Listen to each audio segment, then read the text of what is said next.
All right, let's jump in. As always, the first 20 minutes, 30 minutes we use for discussion, follow-up issues, people reporting back on unanswered questions from the last week or two. I just put on the screen here a paper I co-authored a bunch of years ago. It had come up during the end after the NSAID lecture on the discussion bulletin board about the potential use of combination pain relievers. In this case, the combinations were effective in basically reducing pain syndromes at lower opioid doses than would otherwise be possible. And we looked at the data around the combinations of oxycodone with Tylenol, acetaminophen, paracetamol, NSAIDs, morphine, gabapentin, or pregabalin. And you'll see in this paper, which I posted on the discussion bulletin board, some of the data that I'm referring to, that there's synergy that can reduce the dose of opioids or any of these other agents used in combination, and thereby you get equal or greater pain relief with lower side effect burdens than you would with either drugs at higher doses themselves to control pain. And that's the principle of combination therapy in analgesia. So this paper again is posted on the Canvas discussion bulletin board in one of the strings around the NSAIDs. And that's my follow-up. Questions, comments, observations, concerns, follow-ups from last week? Ashley. Hey, so my follow-up was regarding the NSAID coding and like what it may be used for, since it's not really to protect the stomach. Yeah. So there was an article released in 2019 that said that enteric-coated capsules are designed to bypass the stomach and release the drug in the small intestines. This can delay the onset of effect and increase the duration of action, which would lengthen dosing intervals. So it sounds like it's more so to protect the medication itself from getting dissolved too quickly instead of protecting the stomach. Yeah, that makes some sense. And I've seen that before in colonic disease, Crohn's disease, ileitis, and colitis, where pH has been used to avoid gut absorption so that it gets to become more systemic. So I could buy that as a rationale for it. But I don't think that's the typical consumer thought around when you go to CVS or Walgreens and you buy coated buffered aspirin, enteric aspirin. I don't think people think that. I think they're thinking what we've been saying, that it protects the stomach from ulceration, which is not accurate. Yeah, I agree, because most of the articles, well, not even articles, just most of the websites that I looked up were pretty much just saying that it protects your stomach, and that's like the benefit of it. But when I looked a little deeper, that's what I found. So I like that. Good research. Thank you, Ashley, for that follow-up. Next, others. Other questions, comments, observations, questions on previous discussion groups, lectures? This is your time, students.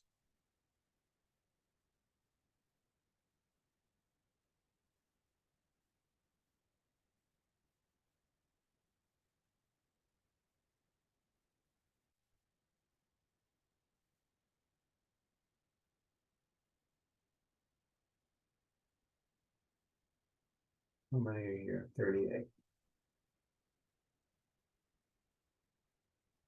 Were there any other follow-ups? Any other research that was done? Yeah, so I remember last class we were talking about any of the racial disparities in terms of the patients who are most commonly diagnosed with multiple sclerosis. And in a study done by Langer and Gauld in 2022, they found that the races that were predominant, where MS was more prevalent in, were tended to be women who are African American and white. But the thing is, they only did the survey amongst 3,863 patients. So I feel like the sample size still is rather small to come to like that conclusion. But in terms of the sample that they used, they still found that there was higher preponderance between African Americans and white women. Any rationale or reason for that, or Not really. I think they just based it on like, it says it based it on the US Census. So I don't know how accurate that really is. Yeah. As we were talking about, the news that I read that was the most striking was the role of the Epstein-Barr virus in the veterans population, that they studied several thousand, 5 or 6,000 cases, and they looked at those who were Epstein-Barr positive versus negative, and there seemed to be a very clear and statistically relevant increase in MS among military veterans who were Epstein-Barr positive. And that's been the most compelling data on the etiology of MS that I've seen in a generation.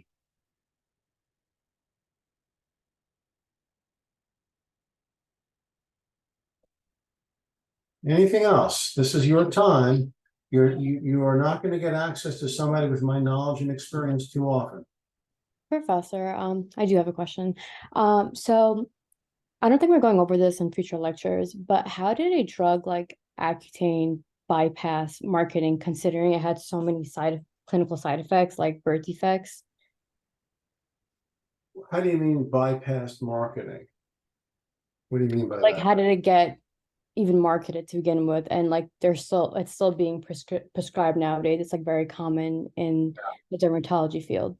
Yeah, so I have not worked with Accutane, so I'm only Mm-hmm. speaking from what I know through what I've read in the literature.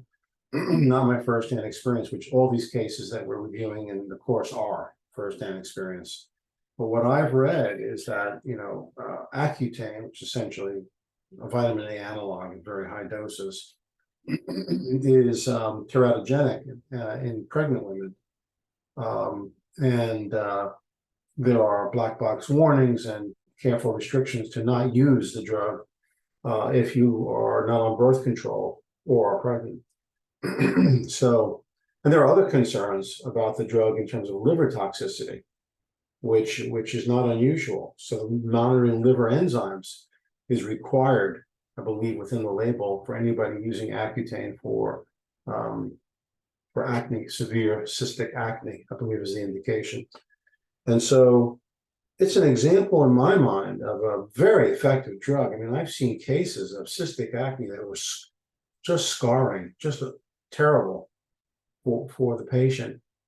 And I've seen miraculous recoveries, just miracle working, in my view, from my perspective.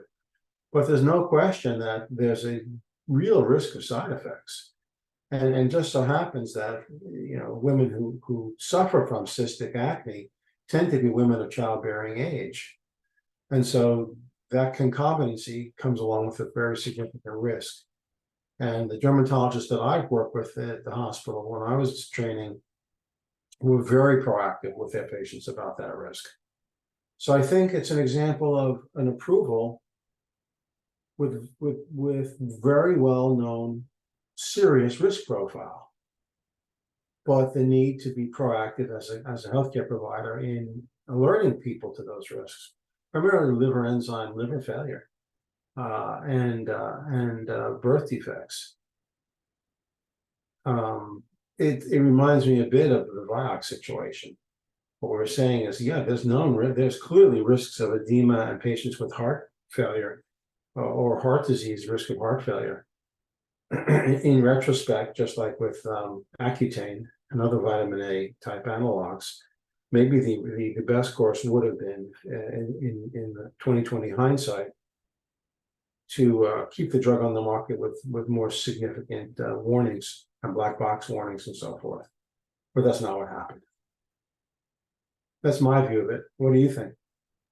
I mean, yeah, you are right that it does. I've seen like I work in a dermatology office and we like see significant changes with patients on Accutane. But yeah, I guess the pros outweigh the cons, so they kind of were able to just market that and sell it on patients.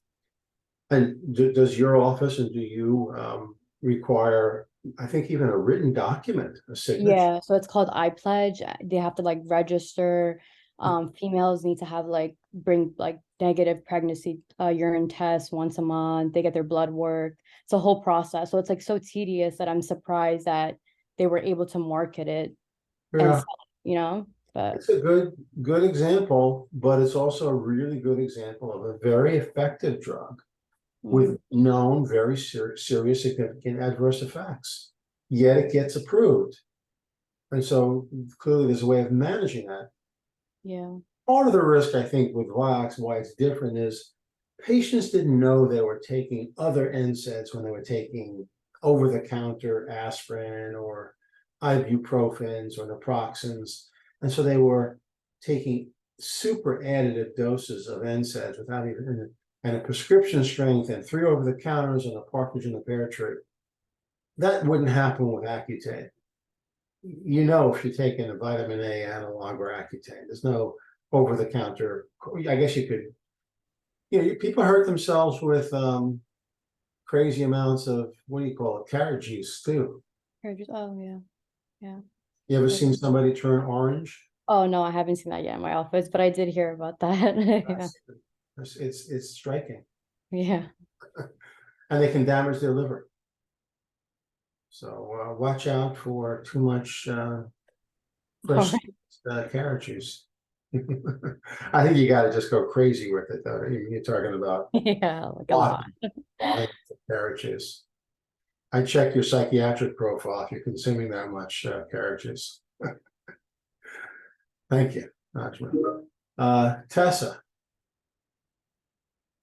Oh, I just had a comment about the Accutane. I was actually on Accutane in high school, and I was just going to mention what she mentioned about you got to get a blood test every single month, and it's just very, very highly regulated. So I guess that's just how they're able to watch out for the severe side effects. And it is a very tedious process, like she said. Monthly blood tests, and you got to prove you are on like birth control, and it's just highly regulated. And that's a good thing, right? Yeah. Tedious but necessary. Now, can I ask you, since you mentioned it, did it work well? Your skin looks beautiful from my perspective. Yeah, it definitely worked super well. And luckily I didn't experience any crazy side effects. It's just very drying, like for the lips, and like your lips get very cracked. But it worked very well. I didn't have any problems. The acne came back a little bit. I know a lot of people do multiple rounds, but I didn't have to do that, luckily. Thanks for sharing. Ithana. Hi, so I just wanted to have ask a quick question about like MS in general. So because I don't know too much about it, but I just wanted to ask, like, is it possible, or like has it ever been like documented that it could go undetected for like the majority of your life, or like people not have any symptoms at all and can like just go through life without having like too many like symptoms from it, or like would it be very noticeable? Well, we don't know, you can't prove the null hypothesis kind of a thing. We don't know if somebody goes through life and they're asymptomatic, but they have accumulated some lesions. They'd never have an MRI or CT, and we'd never really know. So there's no data on that question, but I would assume the answer is probably yes. Just intuitively, one needs to accumulate a certain number of lesions in the spinal cord and brain to become symptomatic. As we said in the lecture, once somebody has clinically isolated syndrome, CIS, that's a prodromal precursor to MS, and 80+% of people who have those symptoms of fatigue and weakness, maybe some problems with their eyes or combinations thereof, do go on to develop forms of MS within 5 years, 80+%. But if somebody never develops clinically isolated syndrome, we don't know, because we don't go around doing brain MRIs on the public. But that's one reason, I would say, if you're ever in a job or situation where they offer you a whole body MRI for free, just don't do it. There are some things you just don't want to know, because it could send you down a rabbit hole real fast into things that will never be symptomatic. If we did MRIs on the entire population, we'd have more people panicking. We'd be treating more people for anxiety disorder. So I don't think that that's ever going to happen. Also, it's just too expensive. But so we have no way of knowing that answer, because we'd never test people that weren't symptomatic at all. But I suspect there's plenty of people running around with brain lesions that have no idea, and they're, trust me, a lot better off not knowing. Okay, thank you. Brian, Hi, Dr. Sarnik. I was going through the notes last week, and I noticed that there was a point that we mentioned that MS is more common in women, but we never really discussed why, or we never really discussed like it's more progressive common in men, but just in general, it's more like female linked. So I was wondering if you had an answer for that, or if there was any just like thought on it. I don't know why, and I think that's for the remitting relapsing form, but as you said, the primary progressive and even ultimately secondary progressive, I think the numbers even out. And even with the relapse and remitting, they're not dramatically different. Maybe it was, I forget the exact numbers, but 60-40, 55-45 or something like that. It wasn't like it was, 10-90. So I don't know how much stock I put in those statistics. It's roughly equal. The fact is that it hits people at their busiest time of life, 30s and 40s, when they're consolidating their careers, they're starting families, and it becomes a huge problem. Gotcha. Thank you. You're welcome. You don't want to get too hung up on the split by sex, but it may be true. I'm not sure. Anything else?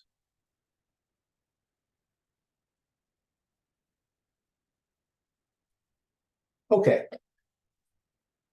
There has been some more activity on the bulletin board, so feel free to go on there and post any questions. Your student colleagues are responding. I thought I read a few responses that were terrific, going back and forth on a variety of topics we discussed. I do read them. I do sometimes chime in like I did today on that paper or oxycodone combinations. I might make a comment here and there, but really it's for you. I do monitor it, but it's a chance for you all to have ongoing dialogue throughout the week. Tenzin.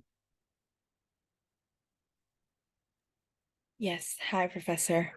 It's just a question that popped up earlier in I had a lecture before this where we were talking about anti-inflammatory for, sorry, now I'm blacking out, for pregnant women, but with preeclampsia. So they are given low dose baby aspirin throughout like a good amount of weeks during pregnancy. And since we in one of our earlier lectures, we talked about how even if it's just a baby aspirin, the immortality rate could be as high as 10 to 15% in America alone. So I was thinking, why don't we have, or do we have any other non-NSAID really good anti-inflammatory medications in the market? It's a really interesting question. I'll give you my point of view, and feel free to share this with your professor from the earlier class if you want. But I think there's a trade-off between the low dose aspirin does preferentially inhibit the COX-2 specific pathway, the COX-2 enzyme, increasing the ratio of the vasodilatory anti-aggregatory PGEs over thromboxane and the vasoconstrictors. So I do believe there's value to low dose aspirin in terms of its preferential inhibition at the low dose, facilitating more, less thromboxane and glucotriene synthesis, the problematic prostaglandins, prostanoids, that are vasoconstrictive and pro-aggregatory, and increasing therefore the ratio of the amount of the vasodilatory arachidonic acid metabolites, the PGEs, PGI, prostacyclins, and that are pro-vasodilatory and antithrombotic. That's a good thing for a woman who's pregnant, who has preeclampsia. I support that. It doesn't change, however, the reality that even baby aspirin knocks out the gut protective PGEs. So one could argue, and I think reasonably, and I think a gynecologist would recommend baby aspirin for a woman who's having problems with blood pressure and blood clotting and so forth, to use baby aspirin for the therapeutic reason I mentioned, that it does preferentially shunt and shift the ratio of PGs that are vasodilatory versus constrictive. But it doesn't change that woman's risk of a GI perforation, ulceration, or bleed. She's just as much at risk as anyone else. But the risk benefit ratio changes because of the potential harm to that individual based upon the potential for a blood clot slash stroke. Does that make sense? Yes, thank you. I think that's a really interesting question, and it borrows from kind of two different thought processes, but one has to weigh the relative value of each. And in a woman with preeclampsia, I think it's correct, in my view, clinically, to protect the woman from the risk of vasoconstriction and hypertensive crisis and stroke more than the risk of a GI bleed.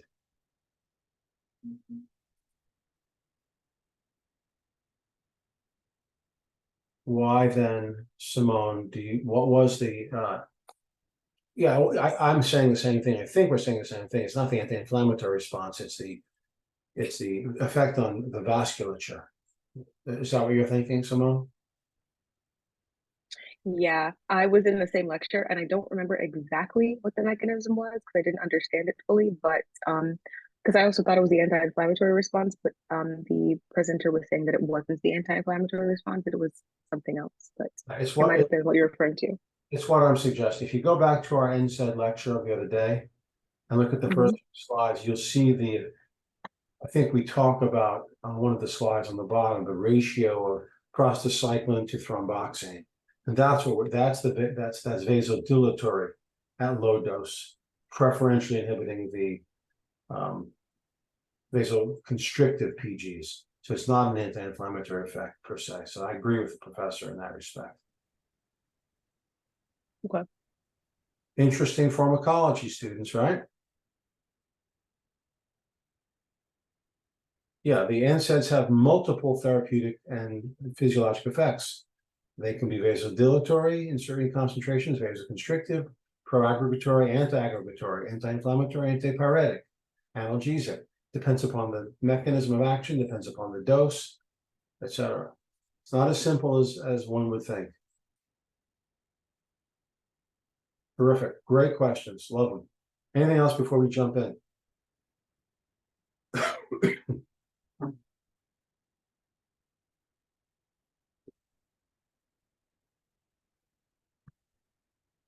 Okay, so tonight we're gonna change gears. Taking low dose aspirin during pregnancy can cause birth defect. I don't know about that. I just don't know. I can't respond to that. Why don't you look it up? I'm not aware of aspirin at normal therapeutic doses being causing birth defects, but I could be wrong. I don't think it's teratogenic in standard doses, maybe in super therapeutic doses. There is some work that I was involved in many years ago in my graduate days, and I've published quite a bit on the role of alcohol on prostaglandin synthesis in the brain, looking at animal models and ultimately humans of alcohol tolerance, dependence, and withdrawal. You can look up Sigarnik on PubMed. You'll see quite a bunch of papers I wrote back in my postdoc days on this topic for my doctoral thesis work. And there was clearly ethyl alcohol. Alcohol is teratogenic in pregnancy to the babies. And there was some evidence that teratogenic effects were mediated by increases in the PGEs. Theoretically, then, if that's the case, that aspirin does inhibit alcohol-stimulated prostaglandin synthesis, and that was the basis of my doctoral work, actually, should be therefore clinically therapeutic and anti-teratogenic. And I think there are some papers published on the role of aspirin in teratogenesis. If anybody's interested in looking that stuff up, Simone, whoever posted that, Salam, maybe you can do a little research and report back next week on the role of aspirin in teratogenesis. Some of that harkens back to some of the work I did, as I mentioned, on ethanol, on mediating the effects of alcohol, which is clearly potently teratogenic.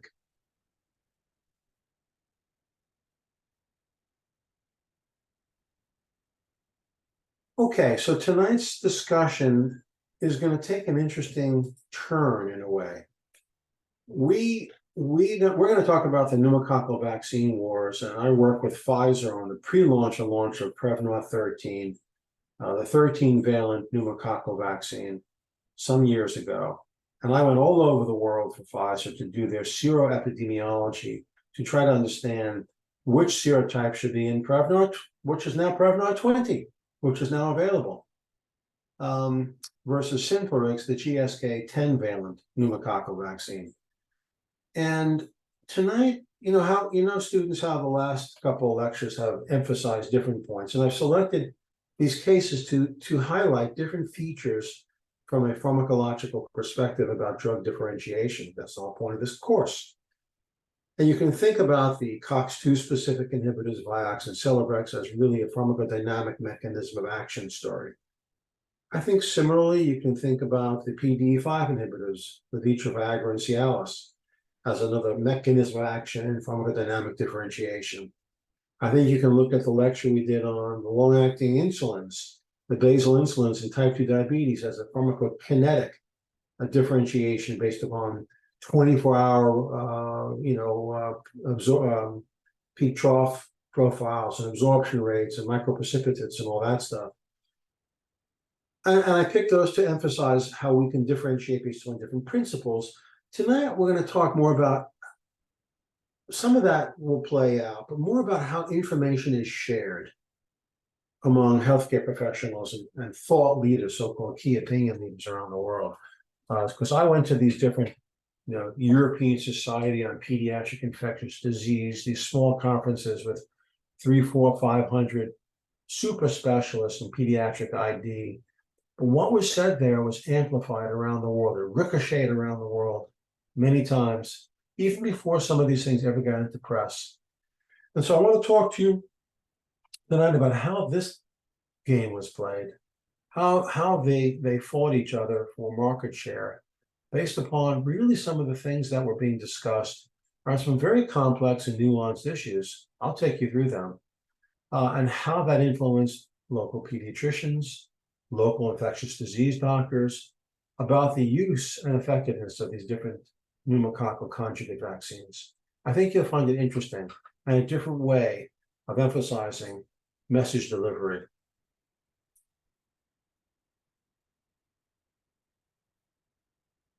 Yeah. Okay. Again, I work with Pfizer on the 13-valent conjugate vaccine, Prevenar 13. Today, Prevenar 20 is out. Why? Well, Darwin is hard at work. The bacteria mutates and evolves, and the pathogens that induce serious disease 10, 15 years ago are different than the ones that induce serious pathology and disease today.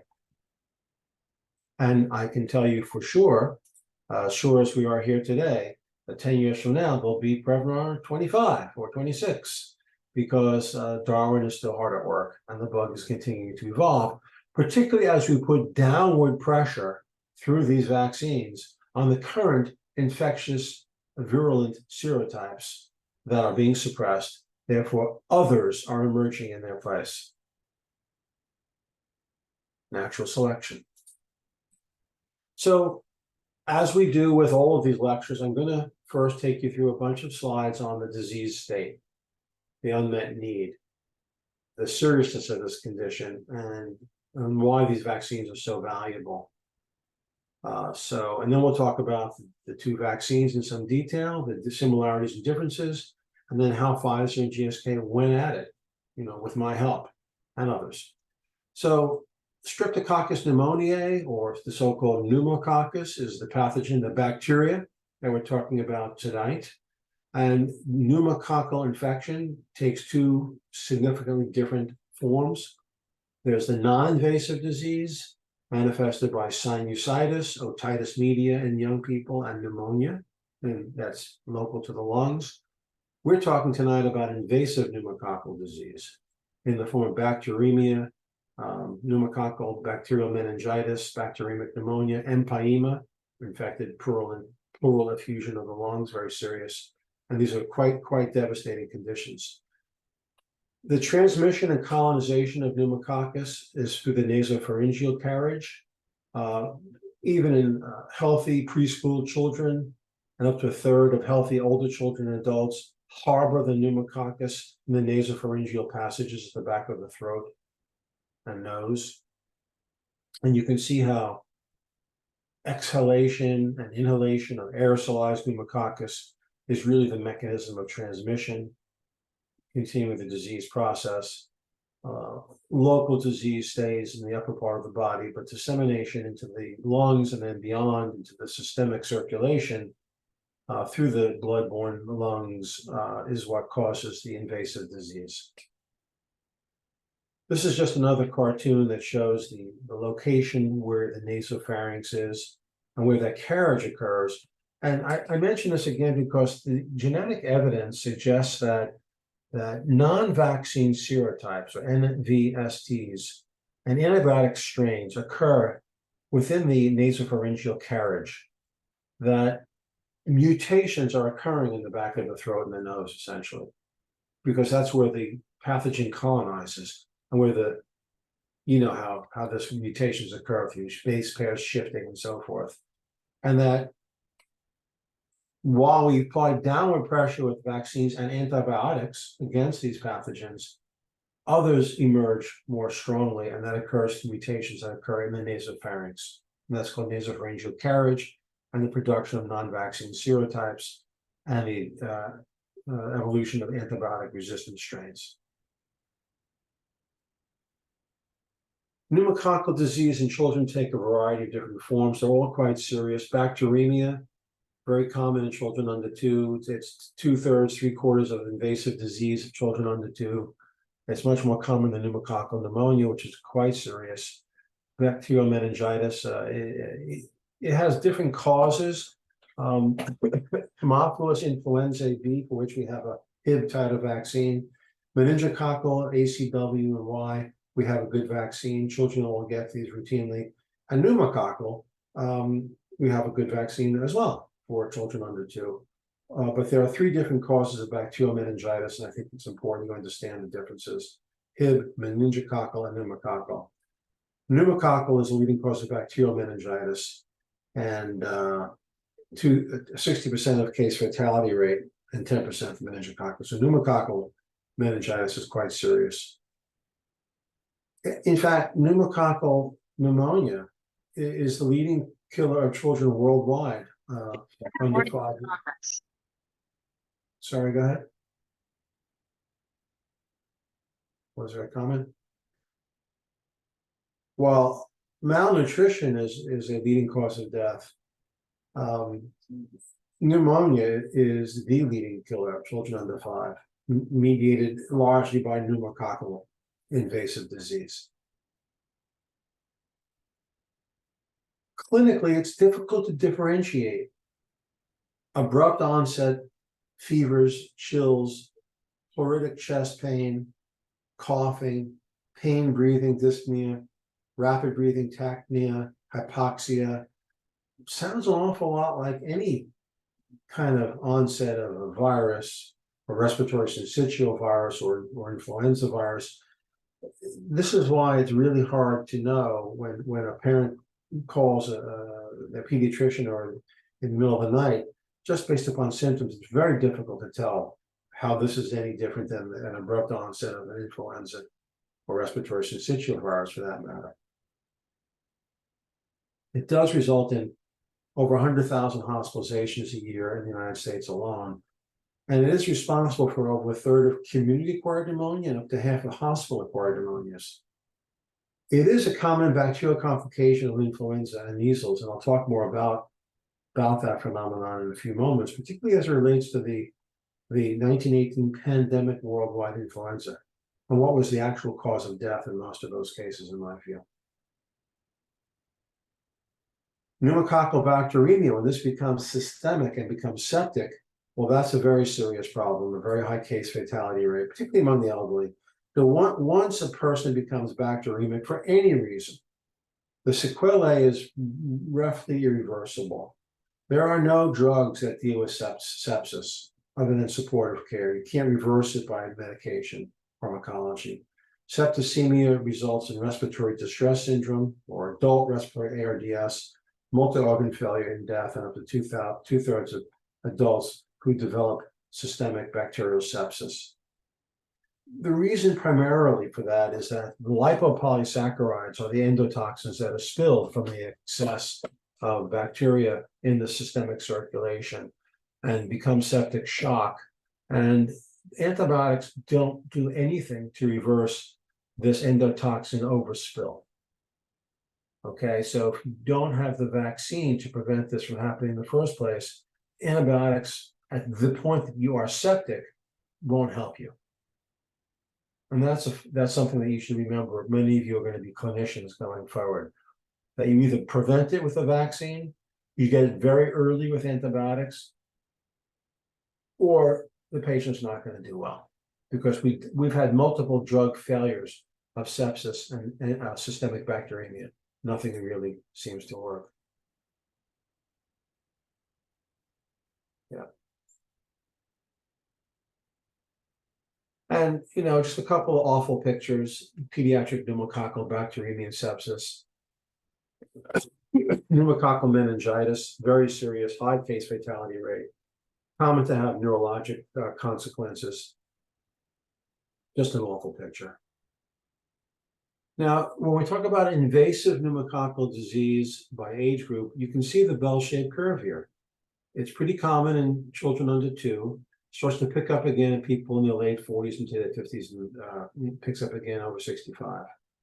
So we're really concerned about the older and the very young. The incidence of invasive pneumococcal disease in children less than 2 years old around the world by incidence or cases per 100,000 are shown here. And you can see with some differences, it's a pretty consistent problem worldwide.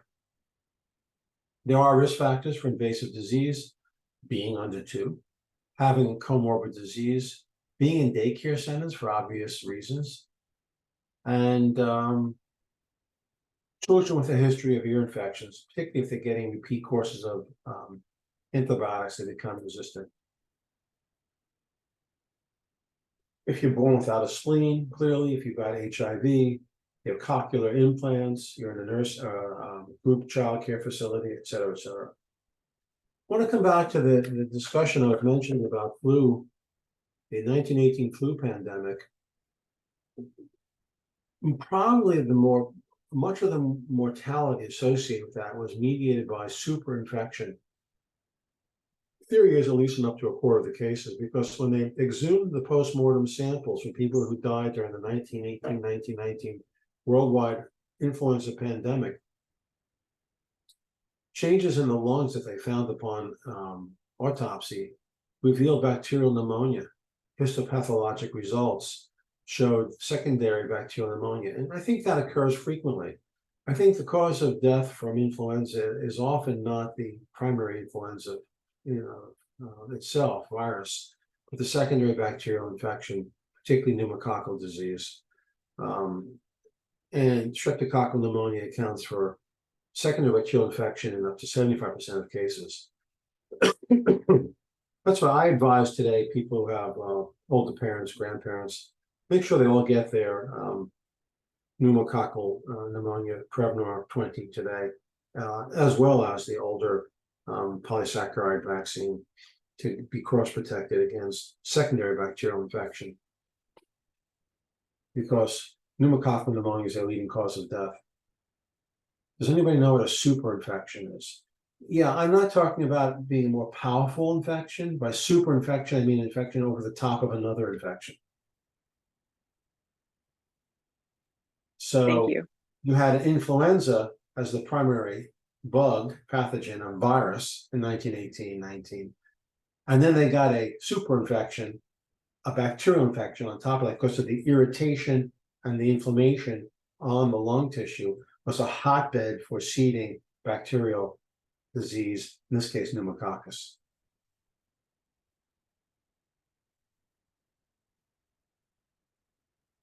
I think this is an interesting case study. In fact, I'll tell you, when we first got into late 2019, COVID-19, I was advising friends and family to get their pneumococcal pneumonia vaccine on. Turned out I was wrong. So I was thinking right away that we were going to see deaths associated with secondary bacterial pneumococcal infection like we did in the 1918-19 pandemic. Turned out to be a different animal altogether. It wasn't a bad thing for friends and family to get the pneumococcal vaccine going, but it wasn't the answer to COVID-19. And of course, any immunocompromised condition, including HIV, increases the risk of pneumococcus. So I'm going to shift gears here, unless there are any other questions about the disease itself. I'm going to move into discussions of the different serotypes underlying the pneumococcus.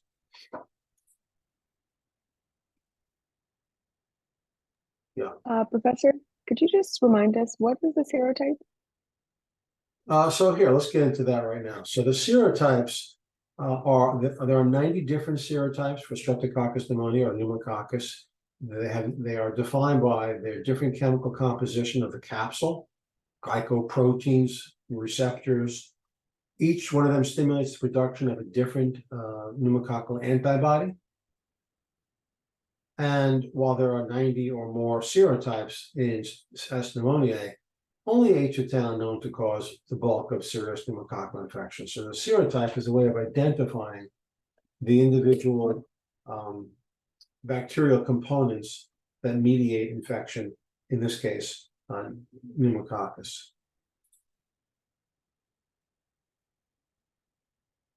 So you've had patients, Alexandra, who received pneumococcal vaccine when they had pneumonia.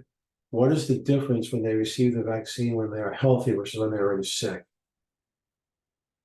Do you know what these? So they had pneumonia, but you don't know. We don't know. You know, there's viral pneumonia and there's bacterial pneumonia from different kinds of bacteria. Do you know, Alexandra, if those patients actually had pneumococcal pneumonia? I have no idea. I only know it because it's one of the questions for the influenza consent form for the flu shot. So I just learned this the other day, so I was wondering if there was a difference. Yeah, there's really no immediate value in giving somebody who has bacterial pneumonia, Prevenar, because they already have the disease. It doesn't take that day. It takes a week to 10 days or 2 weeks to maximize effect. So I don't really know the answer to that question. Maybe you could do a little bit more research, Alexandra, and report back next week. What's the point of giving somebody Prevenar 20 when they're already in the hospital for pneumonia? Unless it's viral pneumonia, in which case that would make sense. You're protecting them against developing a secondary bacterial infection. But still, it takes some time to build up the antibodies.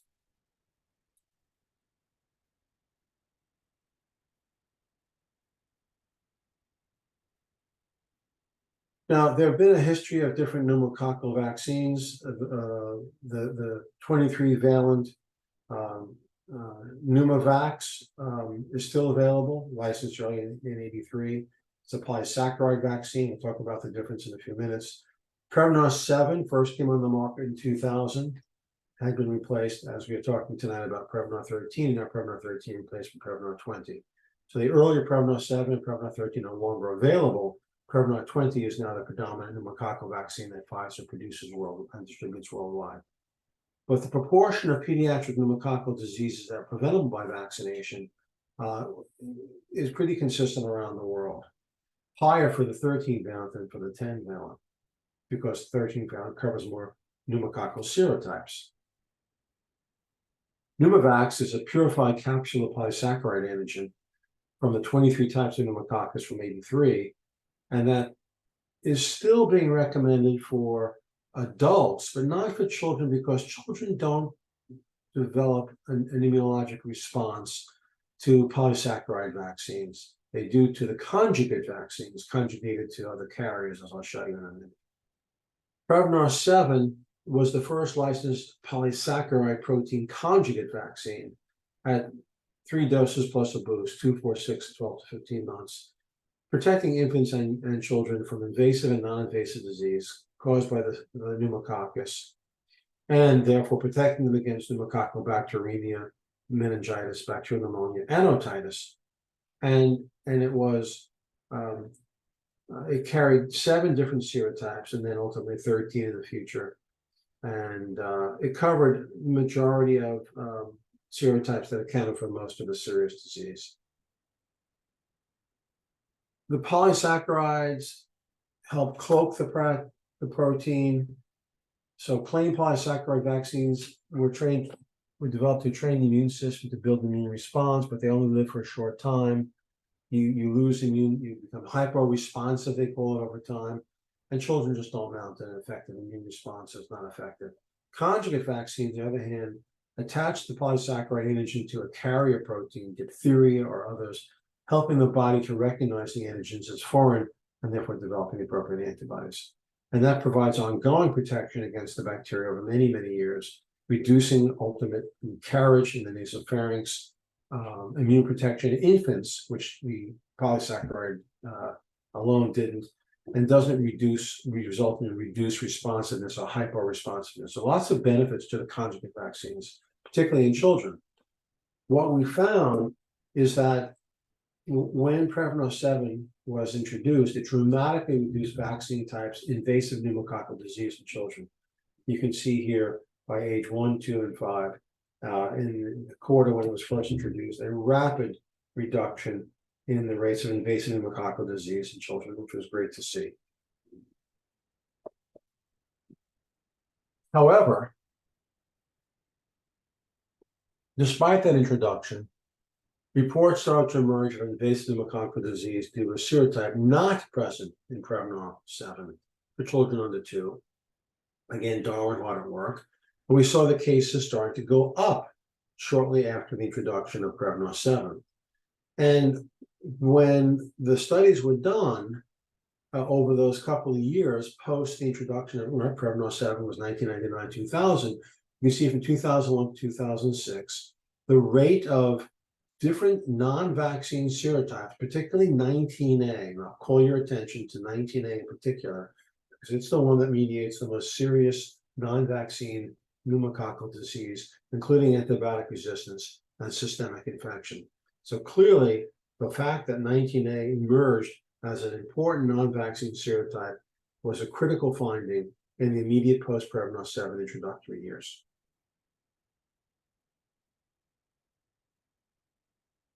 So along came GSK with a 10-valent vaccine. You can see those listed here. I'll show you side to side in a moment what that looks like. That was conjugated to appropriate proteins called Synflorix, and that had been developed by GSK out of Rixensart, Belgium. Prevenar 13 at the same time had 13 serotypes and large epidemiological studies. You can see here, and this is an important slide for you to understand, that the difference between Prevenar 10 and 13 were serotype 3, 6A, and 19A. I draw your attention to 6A, but particularly to 19A, because those are the major differences, 3, 6A, and 19A between the 10-valent and the 13-valent pneumococcal vaccines. Because 19A is a key driver of antibiotic resistance, and it was estimated that Prevenar 13 would increase invasive disease coverage to infants by 90% around the world, and 80% in Latin parts of Asia. And so the fact that 19A did not exist within Synflorix was an issue. And so I'm going to take you through a few of these cases, and this comes from my own epidemiological studies that I did for Pfizer as they sent me to different infectious disease conferences over those couple of years, the early 2000s. I'm not going to go through each of these in any great detail, but I'm going to take you through one or two in some detail, because I think that the claims by GSK and Synflorix of cross protection is an important one, claiming that they had a boosted 19A protective effect with long-term immunological memory in their 2+1 and 3+1 dosing, despite the fact that they did not have direct protection, because they didn't have 19A in their vaccine. They claim cross protection. So I want to evaluate and unpack that with you a bit. We'll look at some of these others as well, but that's the most important one. Certainly country-specific burden of disease by serotype. You know, the old saying was if you knew the 19A rate in one country, you didn't know it in the other, for whatever set of reasons. So we'll talk about some of this data as well, but I want to focus our attention now on the cross protection claims. So I think this was particularly relevant to the point of this lecture tonight. That is, when I attended this GSK symposium at the European Society of Pediatric Infectious Disease, where Professor Philippe Lepage and a group of very prestigious international pediatric infectious disease experts were up on stage presenting this very data, showing that that based upon the ELISA, enzyme-linked immunosorbent assay, a way of measuring the effectiveness of these vaccines, and OPA, opsonification. And some of you may know this from your own research that opsonification is really the engulfment or the entrapment and the elimination of the bacteria. And that's more of a direct physiologic effect of elimination of this versus enzyme-linked immunosorbent assays. It just shows you the presence of the antibodies. And that the cross protection claims were based upon those two assays, measuring the amount of antibodies directed against the pneumococcal pathogen through ELISA. It's a standardized assay used by the WHO for evaluation of the effectiveness of those vaccines. OPA, as I said, measures the quality of the antibodies, their capacity to actually opsonify and kill specific pneumococcal pathogens. And it's a little bit more labor intensive, but also is WHO recommended. And there is some evidence of the value of each and some linearity between OPA titers and ELISA titers. ELISA is considered 0.2 micrograms per milliliter to be the threshold of effectiveness in the ELISA assay, and 1 to 8 is the considered titers for the opsonification at the consistent levels as you see on the horizontal here. What was presented was this very data showing that for Synflorix, the 10-valent that did not contain 19A, that it produced cross-reactivity within the ELISA assay, as you see here. 22F is the standard against which the ELISA is measured in micrograms per milliliter at 0.2. You can see that both cross-reactivity for the 19A and 6A exists above 0.2, approaching 1.0. If I showed you that 0.2 is the cutoff of effectiveness, the threshold for effectiveness, and this data, this international symposium where a couple of hundred top experts are sitting in the audience watching this, you would believe that Synflorix produced meaningful clinically relevant cross protection, shown in two different assays. Well, Van did a series of discussions. This was a pediatric article that was written by Hausdorff, who was a research scientist at GSK in Belgium, basically saying that they assessed the clinical efficacy of the 19F containing vaccines against 19A. In other words, cross protection. 19F is not 19A, but they're claiming cross protection by virtue of the nasopharyngeal carriage, which is I told you where it occurs, across databases. And they're claiming that Pfizer, the 7-valent pneumococcal vaccine, functionally active. Remember, Pfizer's 7-valent Prevnar 7 did not have 19A. Prevnar 13 had 19A. That was one of the big additions. But they're claiming that even Pfizer's 7-valent, just like their 10-valent, which does not have direct 19A protection, was functionally active against 19A antibodies after a booster. And that 19F conjugates can provide some protection against 19A disease. Very, very interesting debate and discussion. Basically saying, we didn't get 19A in our 10-valent. You have 19F, but your own 7-valent data tells us there's some cross protection, as they showed in this symposium. Paradiso, who worked for Pfizer, responded to Hausdorff, basically said, with regard to your 10-valent Synflorix, does not contain 19A. It had low OPA, geometric mean of 8.6 after primary, 29.2 after the boost. as opposed to the direct protection of Prevenar 13 had an OPA of 442, almost a tenfold increase. It's clear that dependence on cross protection within a serogroup is not the best strategy for pneumococcal conjugate formulations. In particular, the emergence of serotype 19A globally and the inclusion of a 19A component in conjugate formulations is critical. So the point of sharing this with you is to show that these complex methods of data analysis at these small specialist infectious disease pediatric conferences were critical, because when important key opinion leaders and thought leaders get up and say that 19F is cross-reactive to 19A, but in reality, we know that it's really not, that the studies are not controlled for timing or for even for people to understand the meaning of these assays, because they don't do them for a living. That I think it obscures the reality of Synflorex's small effect against 19A. Not that it's zero, but it's not clinically protective at the levels we see with direct protection. And that's the point. It's the way information is being parlayed and leveraged that's critical, and why it's so important for you to understand the details of these studies, or what's being said at medical conferences, which many of you will attend in your careers. That is, focus on the methodology, understand the assays. I guarantee you, most of the ID folks in that room did not understand the difference between OPA and ELISA enough to accurately and critically interpret the findings from that presentation. So let me pause there and see if you understood what we were talking about. It's complex, but the take-home point is really the issue of 19F cross-reactive cross-protection against 19A. It's not direct protection, and it's not at the levels needed to be clinically relevant. And despite the fact that GSK was saying that from a very important conference, it wasn't credible, in my view, and ultimately didn't hold up to scrutiny in the real world evidence that emerged years later, with Synflorix basically not even competing for market in the United States any longer. Let me pause there. We're going to go on, but field any questions to make sure you understand this.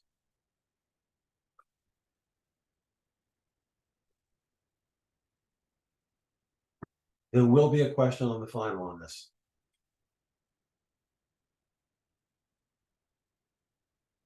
Anybody want to summarize it for me quickly?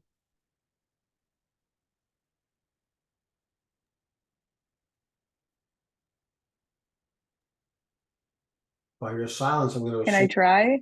Go ahead. From what I understand, Synflorix was claiming that the serotype 19A provided protection for 19F, but it didn't. Just the opposite. Close. Good try. Okay. GSK's 10-valent, which contained 19F, but not 19A, they claim cross protection against 19A by virtue of this OPA and ELISA assay from this data shown at this workshop at the symposium. But in fact, it was at a very low level and not enough to be clinically relevant. So I think it was a spurious presentation. I think it was a little bit of slight bait and switch. I don't think it was a good, strong piece of data. And in fact, the real world evidence shows that you must have direct protection. You must have 19A in order to get protection against the leading pathogen that emerged subsequent to the introduction of Prevenar 7, which did not contain 19A. Okay, so you had except it's 19F cross protection to 19A. GSK's 10-valent does not have 19A. So they were claiming cross protection, I think somewhat spuriously. But the point is, you say this in front of important people, it gets amplified, and that information was difficult to undo. Emily. Hi, so I remember when we were talking about serotypes, sorry, in the couple of slides before, you mentioned that the PVC13, it was able to increase the IPD coverage in infants in approximately 90% of the US, Canada, and Europe. But how come it only had 70 to 80% coverage in Asia and other like Latin American countries? Good question. I think not completely known, but part of the answer is that, as I mentioned, if you know the serotypes causing disease in one country, you know in one country. And every disease has a different mix of the invasive pathogens. I think the answer has to do with the fact that serotypes are different in each country for whatever set of reason, and therefore the disease is different and differently receptive or susceptible to or resistant to treatment or prevention with vaccines for whatever set of reasons. I'll show you some data in China in a few minutes that I found particularly interesting. It kind of speaks to that. So it's just different serotypes in different countries. They call it seroepidemiology. It's just different by country Okay, thank you. and therefore by region. Annie? Hi, Professor. My question was actually pretty similar to what Emily asked, but I wanted to know why the serotypes differ between the countries. Yeah, I don't know. Nobody knows. I've asked that question many times. I mean, the difference between serotypes in Spain versus Portugal, the Pyrenees separate them, right? I mean, it's just it Yeah. makes sense to me. But who knows? Maybe Okay. some research on that and report back if anything's been found. I'd be curious to know how is the countries right next to each other have different manifestations of these diseases with different serotypes. I'll show you some of that data in a few minutes. They're quite different. Okay. I mean, the thing that I can think of off the top of my head is like different countries have different like vaccination rules. So maybe it's something with that. That's true, and you don't get to herd immunity until you get at least some percentage of a big percentage of the population either having been exposed, hopefully not, or vaccinated, preferably. So it could all have also to do with the rate of herd immunity in a country, and therefore the access to the vaccine, their ability to pay for the vaccines, which are not cheap. Right. Who else? So what you have to know about this is the cross protection claim by GSK and how they did this at a symposium at a small specialist meeting using data showing enzyme assays that really didn't hold up to scrutiny when they were held up to deeper investigation from a clinically relevant perspective in the real world. 19F, at least in the pneumococcal space, does not meaningfully cross protect you against 19A, despite what was said. I'll go on.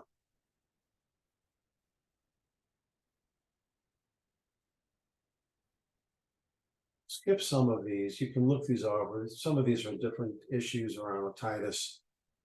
I want to get to the data on children with primary immunodeficiencies is an interesting concept because they're more vulnerable. So clearly those children need to be immunized. People born without a spleen, congenital asplenia, who have complement deficiencies or other T cell defects or cancers are much higher risk of pneumococcal disease.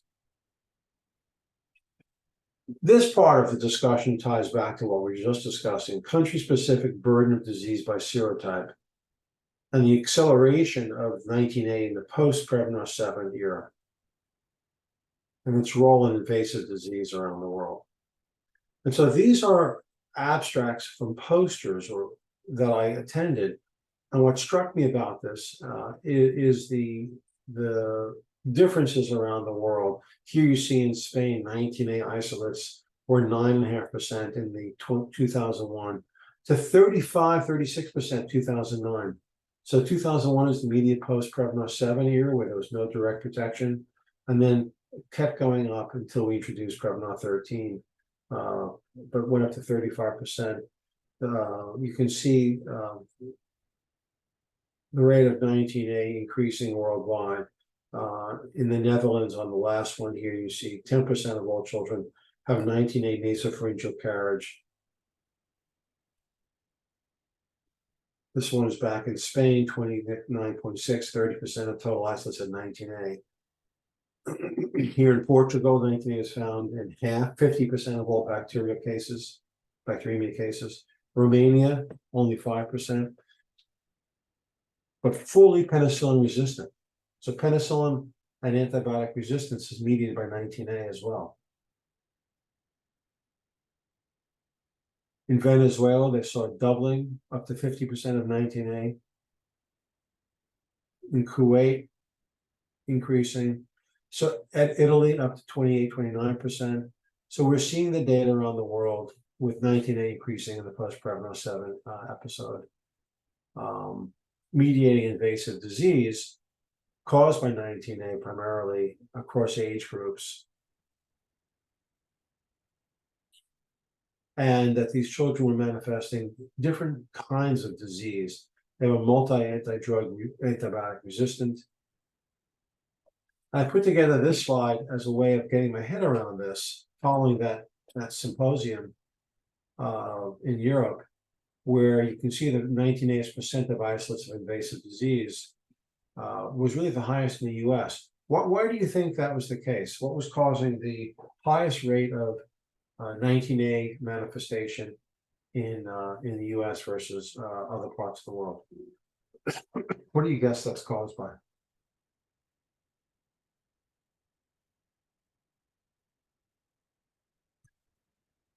Any guesses?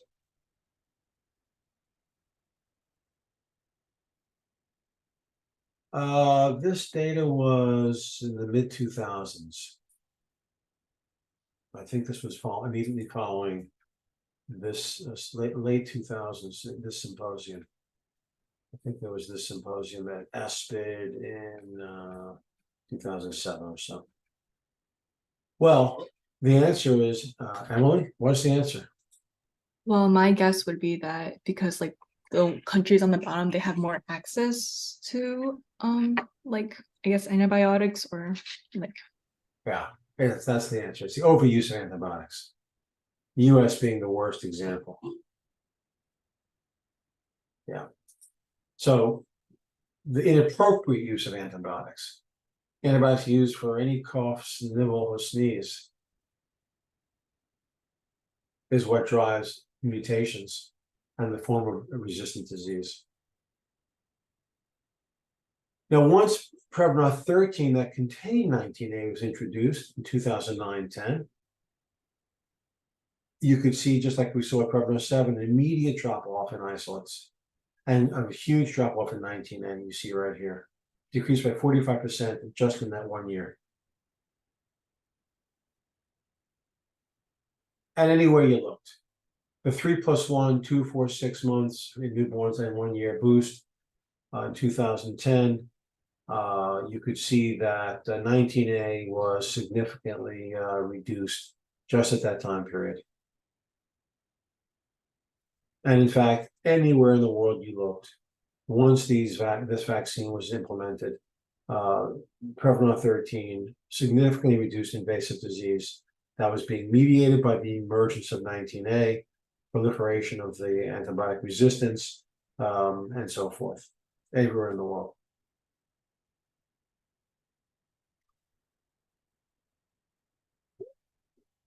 These slides were interesting to me because what they pointed out were that despite the dramatic increase in 19A, there wasn't just one clinical manifestation.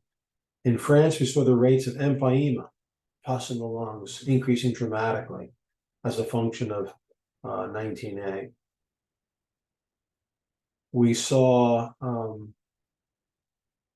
co-infection with influenza starting to manifest itself in hypoxia and problems breathing and pleural effusion. And we saw the concomitancy between influenza and pneumococcus, as we suggested, might have been happening during the pandemic flu.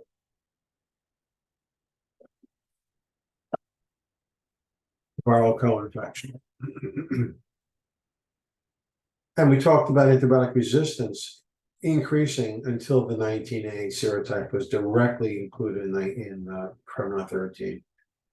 And there was evidence of that increased antibiotic resistance mediated by 19A everywhere in the world, as you see here.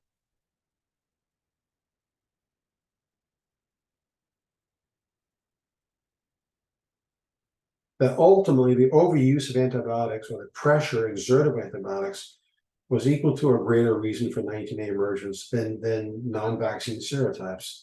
So probably antibiotic resistance was a major reason that 19A became the dangerous pathogen that it did. The situation in China was an interesting one.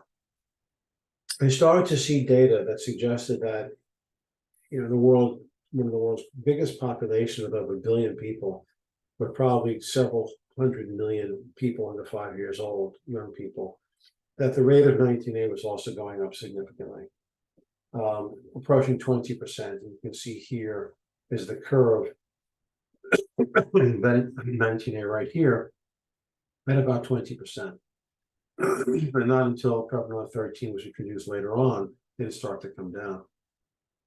And I was concerned that the spread of 19A was a serious concern, approaching 20% of such a big population with no vaccine introduced at that time because of challenges of introducing agents like vaccines in China from a company like Pfizer.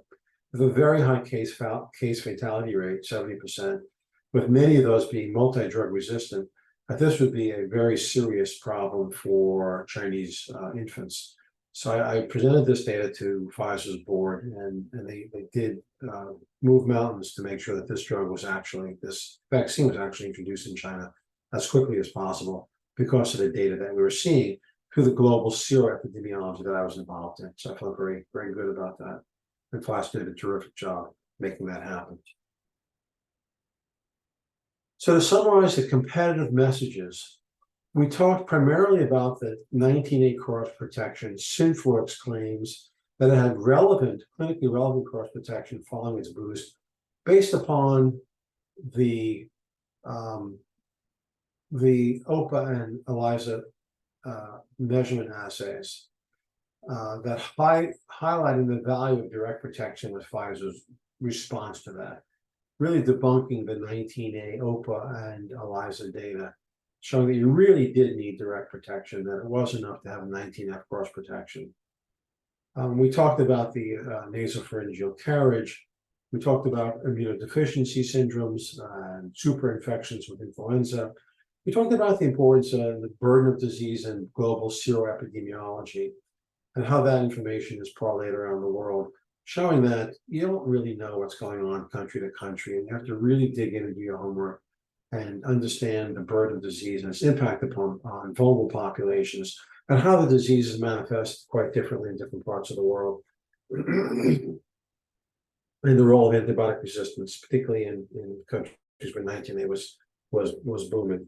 And so, again, the rationale, the reason I chose this lecture, it has some complexities and nuances, but it was more about the way information travels around the world in a serious disease, looking at complex assays like OPA and ELISA, and the importance of understanding for you as future clinicians and researchers and educators, the details in order to interpret these data for yourself.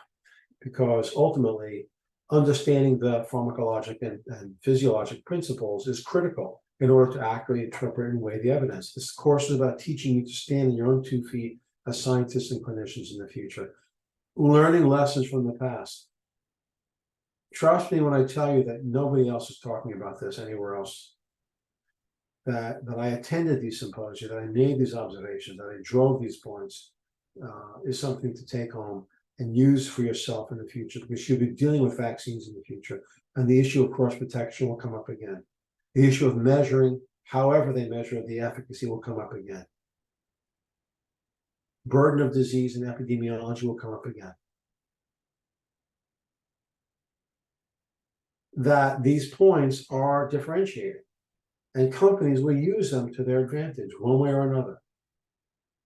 I don't think much of what GSK did in this, but GSK is a terrific company, and I've loved working with them in other situations. We'll talk more about my work with GSK in other vaccines where they're a big player, and they're a very ethical and very smart company and do a great job and have done tremendous good for the world in vaccines. But in this situation, I think they played a weak hand, if you will, at best.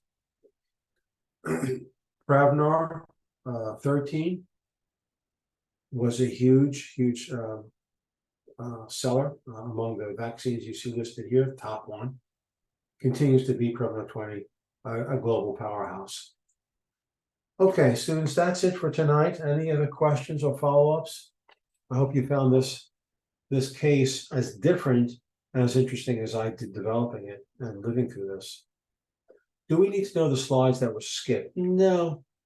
No, if I didn't emphasize it, it's just for your own, it's more information, more background, but not as germane as the 19A course protection, which there will be a question on the final exam on. So you do need to understand that. Because I think that's an important lesson learned. I'm not trying to torture you. I'm trying to help you understand how that could apply to things you're going to see in your lifetimes. And I think it was an important one.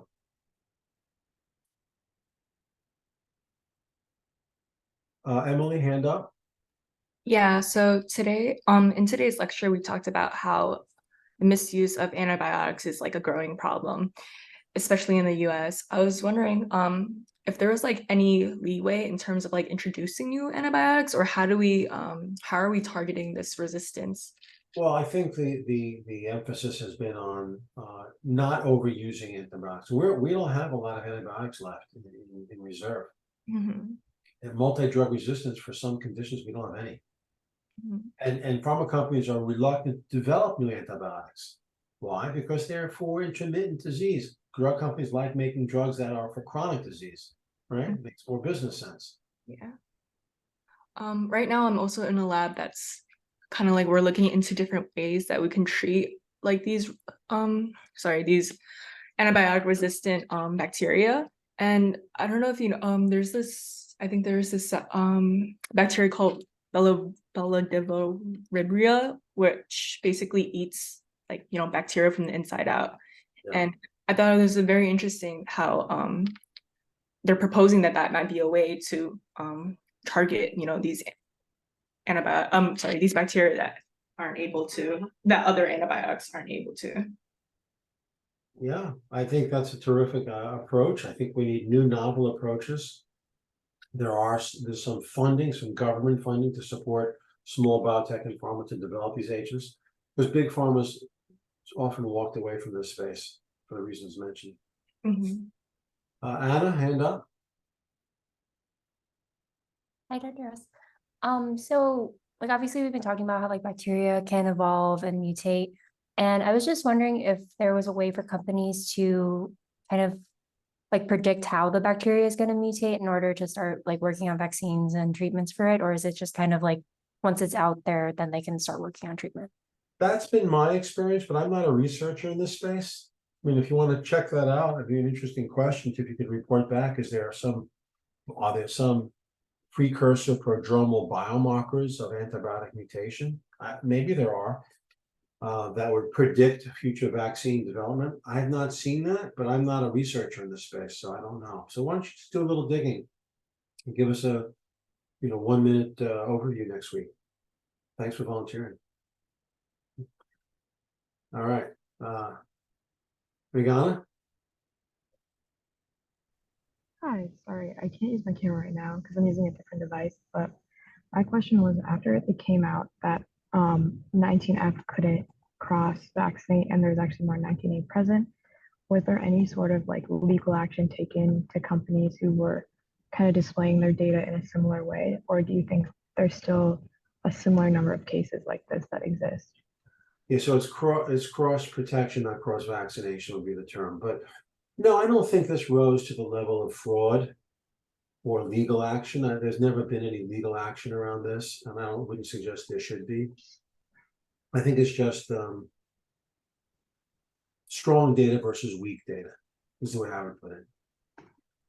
And it's up to you guys, and it's up to the clinicians who saw this to interpret it. And I didn't feel they had the knowledge to interpret it.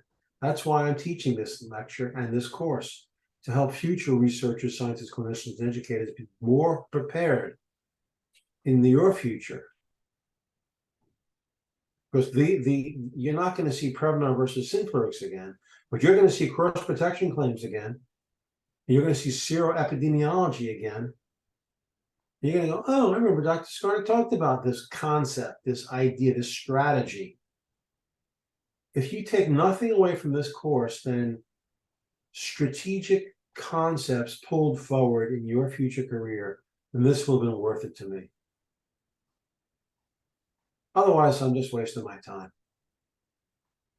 I don't do this for a living. Okay, and then You know what I'm With that saying? being said, do you think there are more or less cases going on now, or do you think like there's still to like educate everyone? I don't know. I say, the field is so big, I don't have eyes on all this stuff. When I leave a therapeutic area, I want the next one. I forget about it. I have no idea. All right. Professor, I had a question. With Synflorix, did they ever update their formulation with 19A, or is that copy or patented or something? Yeah, no, they never did. And I think once, that's an interesting concept, Suraj, because once you declare, it's too late for your own patent to make a change and to make it make business sense. Pfizer was wise to be asking the question, and when 19A, when Prevnar 13 came out, what's going to be in Prevnar next? And they looked for signals, and I helped them identify signals that included the serotypes now in Prevnar 20. Well, it's an intuition game. You're reading smoke signals half the time. I'd stand in front of 100 posters and go to different symposia, and I'd make my recommendation. It's an art and a science. People think this stuff is all hard-edged science. It's not. And Pfizer was both smart and fortunate that they included 19A. It's interesting because the flu vaccines are updated every year, and those are all based on predictions. I'm surprised that GSK didn't do that. I think they tried, just as Pfizer did, just Pfizer made a better guesstimate. And we guess about the influenza vaccines based on what happens in the Southern Hemisphere, right? And Right. Australia and New Zealand, our summers, their winter, vice versa. And we're barely accurate with that stuff, right? Right. I think we're going to see mRNA influenza vaccines in the future, and they're going to be much more polyvalent and much more efficacious. Probably will be combined with COVID-19 vaccines, in my estimation. Right. Thank you. But good question. Let's see. There's some discussion here going on. Let me catch up.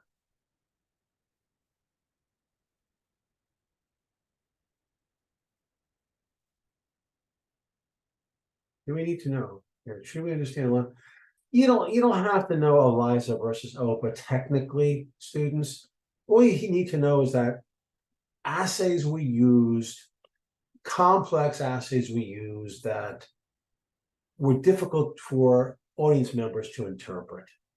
If you're not using the ELISA enzyme-linked immunosorbent assay and OPA in your own hands in the lab, it's hard to understand the utility for assessing the functionality of these different assays against pneumococcal vaccines. I think it was a little obfuscating and confusing. That's my point. You don't have to be experts in those. The serotype 19A caused invasive heart infections in both adults and children. Well, I don't know about equally, but yes, in both populations.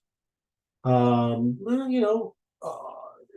not positive about that, but since the rates of serious and fatal disease go up after age 65, people who die of pneumonia, we used to say, older folks die of pneumonia. We accepted that as a given. Oh, much of that, like in kids, is pneumococcal pneumonia. And that's largely, not completely preventable by effective vaccination. And the WHO and the FDA in the US recommend using both the new Prevnar 20 and a year or so later, the old polysaccharide Pneumovax, because there are some serotypes in the old Pneumovax that are not in the Prevnar 20 today or in Prevnar 13. So they do suggest, but you can really prevent a lot of older folks dying of so-called pneumonia. Viral pneumonia is often survivable. It's the bacterial pneumonia that we're more concerned about, mostly mediated by pneumococcus, which is now mostly preventable. Slide to skip. No. Yeah. What is the GC, Tenzin? Oh, I meant if we had a group chat for the class, which I found. Oh, okay. Yeah, I don't know anything about it. I know there's a bulletin board I put on the Canvas, which you can post stuff and I'll look at, but I'm not in the group chat, and maybe that's just as well.